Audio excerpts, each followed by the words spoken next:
This is Trachelospermum asiaticum, Asian jasmine.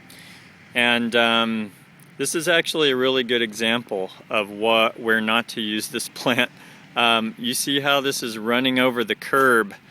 I hate to just jump into the negative, but this is important as a designer, that you understand what your plants do.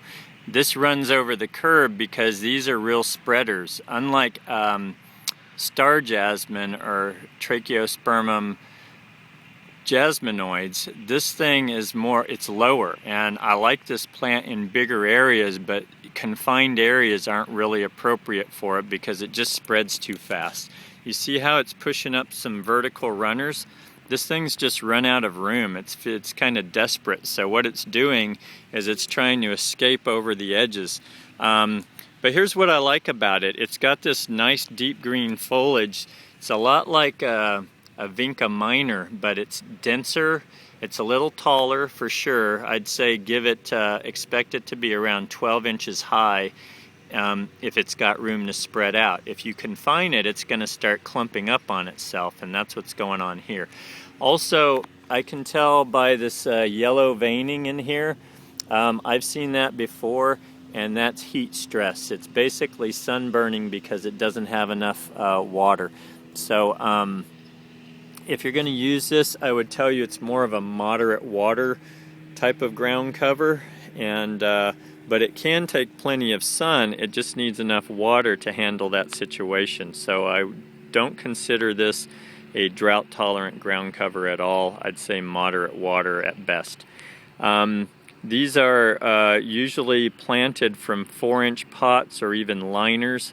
I like using 1-gallon containers if I'm going to do this. Use this plant because they establish so quickly.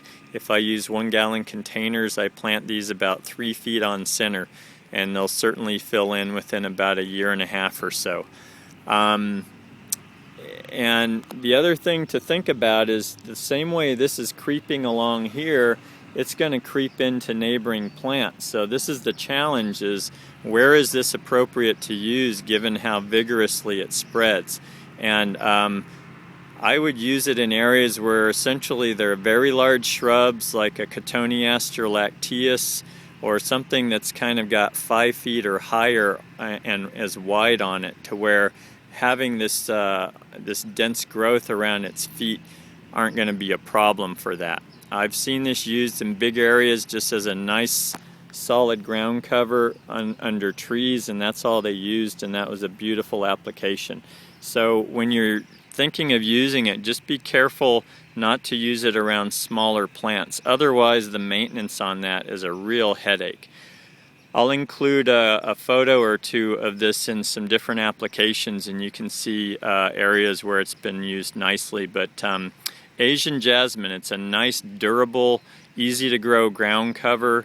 Just make sure you put it in a spot where it can move around for it to look its best, and avoid using it in tight areas like you're seeing here.